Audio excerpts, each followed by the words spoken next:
இப்போ நம்ம பார்க்க போகிறது வந்து இன்டர்ம் ஃபினான்ஷியல் ரிப்போர்ட்டிங், அதாவது இண்ட் AS 34லேருந்து ஒரு 3-4 அட்ஜஸ்ட்மெண்ட்ஸ் பார்க்க போகிறோம். ஃபர்ஸ்ட் அட்ஜஸ்ட்மெண்ட் என்ன தெரியுமா? தே டாக்கிங் அபவுட் பேட் டெட்ஸ் 2,60,000 இருக்குது. ஓகே, ஃபர்ஸ்ட் குவார்ட்டர்லேயே பேட் டெட்ஸ் 2,60,000 இருக்குது. இது அப்போவே நம்ம வந்து ரெக்கக்னைஸ் பண்ணிடலாமா ஃபர்ஸ்ட் குவார்ட்டர் எண்ட்லேயே? இல்லை அதில் பாதி தூக்கி செகண்ட் குவார்ட்டர் தேர்ட் குவார்ட்டர்னு தள்ளி போடலாமா அப்படின்னு கேட்டால் அப்படிலாம் பண்ணக்கூடாது. ஒரு இன்டர்ம் ஃபினான்ஷியல் ரிப்போர்ட்டிங்காக இருந்தாலும் அந்த குவார்ட்டரில் இருக்கக்கூடிய பேட் டெட்ஸ் அந்த குவார்ட்டர்லேயே நீங்கள் வந்து என்ன பண்ணிடணும், அகாமடேட் பண்ணிடணும். அதை மற்ற குவார்ட்டர்ஸ்க்கு தள்ளி போடக்கூடாது. ஓகேவா? இதான் கரெக்ட் ட்ரீட்மெண்ட். செகண்ட் கொஸ்டின் என்ன அப்படின்னு கேட்டிங்கன்னா, depreciation. For example last year வரைக்கும் SLM மெத்தட் யூஸ் பண்ணுறீங்க, இப்போ பார்த்தா WDV மாறிட்டீங்க. இதனால சேஞ்ச் இன் டெப்ரிசியேஷன் இருக்கும். ஸோ அந்த சேஞ்ச் இன் டெப்ரிசியேஷன் வந்து யூஸ்வலாக இருக்கிறத விட அதிகமாகவும் இருக்கலாம், இல்லை யூஸ்வலாக இருக்கிறத விட கம்மியாகவும் இருக்கலாம். இந்த டிஃப்ரென்ஸ் இருக்குல்ல, இந்த டிஃப்ரென்ஸை ஃபர்ஸ்ட் குவார்ட்டரில் எவ்வளோ இன்க்ரிமெண்டல் டெப்ரிசியேஷன் இருக்கோ அதை அக்செப்ட் பண்ணலாமா பண்ணக்கூடாதா?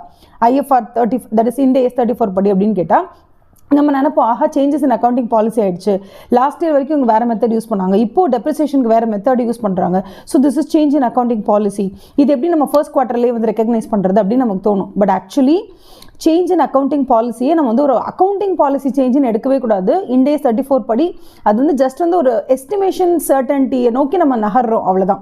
SLM யூஸ் பண்ணுறத விட WDV யூஸ் பண்ணால் நம்மளோட டெப்ரிசியேஷன் கால்குலேட் பண்ணுற விதம் கரெக்டாக இருக்கும்னு நினைக்கிறதுனால நம்ம அது நோக்கி நம்ம வந்து பயணிக்கிறோம், அவ்வளோதான்.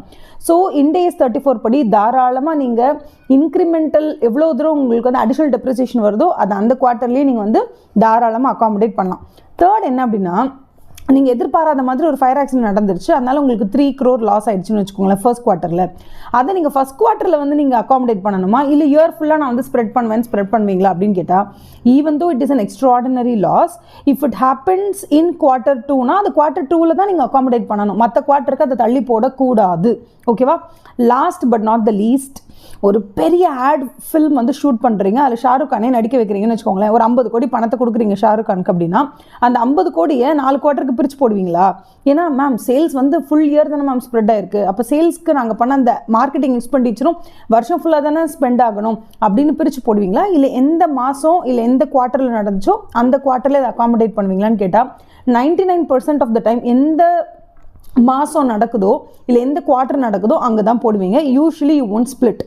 சில இடங்களில் என்ன பண்ணுவீங்க அப்படின்னா, வருஷம் ஃபுல்லாக மெஷினை மெயின்டைன் பண்ணுறதுக்கு ஒரு 20 லட்சம் ஆகுதுன்னா அதை 4 குவார்ட்டராக பிரிச்சுக்கலாம்னு சொல்லி பாலிசி ப்ரொசீஜரே நீங்கள் வச்சுருப்பீங்க, பாலிசி ப்ரோட்டோகால் வச்சுருப்பீங்க.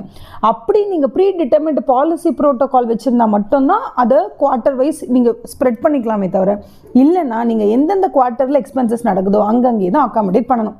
ஓகேவா? புரிஞ்சுதா? All the best.